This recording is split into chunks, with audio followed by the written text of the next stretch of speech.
And right, 6:30 now. This next guest is a friend of mine who always supports the BBC. Stand by for a big Barney. Adrian Mills, legendary presenter, former BBC presenter. Good evening. I like the way you drag me out every time the BBC comes into disrepute, Jeremy. Yes, thank you. You know I love you, man. Sorry, I can't have this at all. This is unacceptable. And by the way, on a serious note, the Lucy Connolly thing, I don't condone anything that Lucy Connolly said, but she wrote a tweet and is in jail for 31 months. Yeah. This guy is allowed to call for the death of Jews, whatever we think about Gaza. Ironically, at a music festival, when you think of October the 7th, we know, when you look at the BBC, I've had all the delay, demand, it said there was a trigger warning. I also know, and you know, that there will have been a control room and nobody's pulled that. I think the BBC is in big trouble over this. I think the BBC are in big trouble, and for once, I'm not going to defend them. What I don't understand, and I generally don't understand, is you've got an artist here, I use the term loosely, that actually has caused sort of certain disruption in various concerts over the years.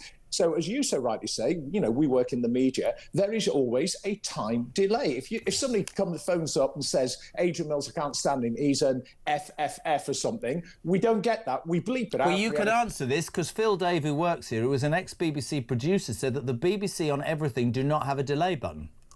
Ah, that's interesting, because I know that when I worked for BBC Radio London and I worked for LBC and I've worked for Talk Radio, there was always a delay button. There was always a sort of 10-second or 20-second, and I've heard it on the radio where there's somebody doing a chat and then all of a sudden you think, well, hang on, where's that gone? See, I don't agree. I'm not having a go at Phil Dave. He's brilliant, but I'm sort of... I mean, listen, we used to do the Jeremy Kyle show. There was no delay button because it was recorded as live and then would be edited, obviously. Yeah.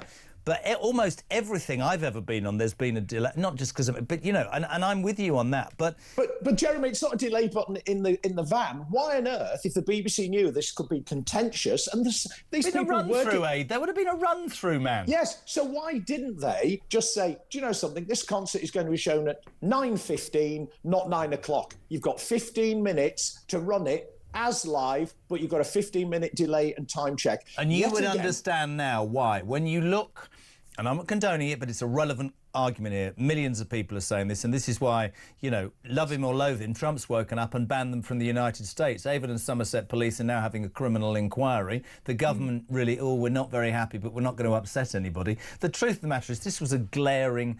This was always going to happen. Glastonbury probably loved it. This piece of crap probably planned this. The BBC, right, will prosecute old crannies for not paying their licence fee, and yet, quite rightly after Southport, his police went amongst and got those people, and they were in jail within 24 hours. Yeah. This guy's walking free. It's not a good look. It's just an appalling look, I think. What I find extraordinary is the BBC knew that the band coming on after this guy was Kneecap, and look at the controversy that's surrounding them at the moment, and the BBC chose not to broadcast their performance. But the people that are there, these are people that also work in music as well. Yep. Some of those presenters know exactly what they're getting. They must know there's an element of controversy. So I really don't understand it. And as you so rightly say, when you look at Lucy Connolly, 31 months for putting a tweet up, then deleting it, I find that so reprehensible. I'm not condoning her words, but I would have thought the right way to deal with Lucy Connolly was to get her to do some community service within the Muslim community to understand how those words were inappropriate to 99% of the Muslim community. Yeah. But Lord Heifer, or whatever his name is, Herman, whatever, patently wanted to make an example of her, and that labelling by Starmer of everybody's far right. Well, for probably half or more than half now of this country, they're going, hold on a second, so you're on the streets within 10 minutes, far right. What about this bloke? This bloke's asking for the death of Jews, and I don't like what's happening in Gaza, right? I don't like it. No, it's appalling. I have Jewish friends, right, who will tell me that their kids can't walk down the street in their blazers, and this piece of crap going deaf to the IDF, he should have been arrested already. But Jeremy, let us not forget as well that crowd, and there's thousands in that crowd, they were chanting along with it as well. Yeah, but you won't like what I'm going to say about that. That's go on, fire away. Stupid, middle-class, unwashed people on drink and drugs who are activists who just jump on a bandwagon like the Just Stop Oil. I suspect they haven't even got a clue, with the greatest of respect, about what's going on in the Middle East. I'm being completely honest.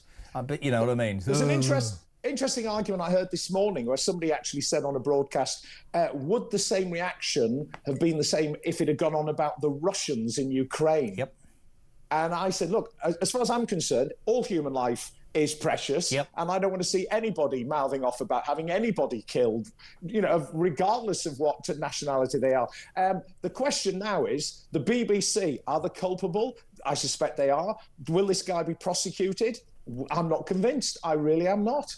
I think it'll be a whitewash. I think a lot of people feel it will be a whitewash. But listen, I think it rather solidifies the argument that so many people feel is a relevant argument, which is the BBC. I know you've always talked about value, and I get all of that, yeah. right?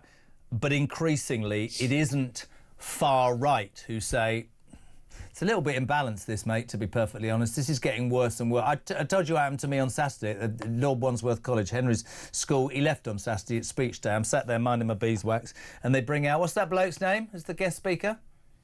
Andy Zaltzman does the BBC Radio 4 news quiz or whatever. Yeah. First 4 minutes, hysterical. Then he stands and basically says, need to tell all of you from 11 to 18 the reality of the world. Donald Trump's a maniac. Your parents and grandparents that voted to leave Brexit have ruined your future just for odd-shaped vegetables. Net zero is the future. The Tories... And I'm sat there thinking... This is interesting, isn't it? And I'm not having a go at you because we're mates, right? No. That is, to me, what a lot of people will think. There's a left-wing BBC commentator who hates everything about the Tories and everything about private education, taking a fee on a Saturday, taking a fee on a Saturday to slag everybody off. Yeah, imposing his thoughts on an audience. I get it. I get it.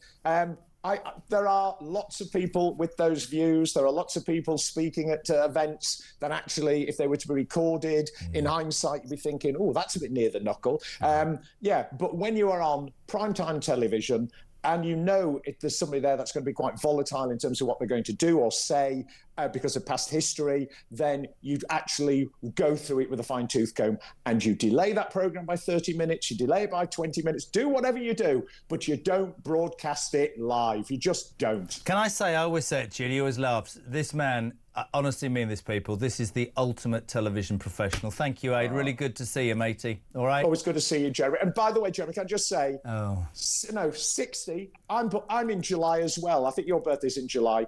60 is nothing, my mate. When nothing. are you 60?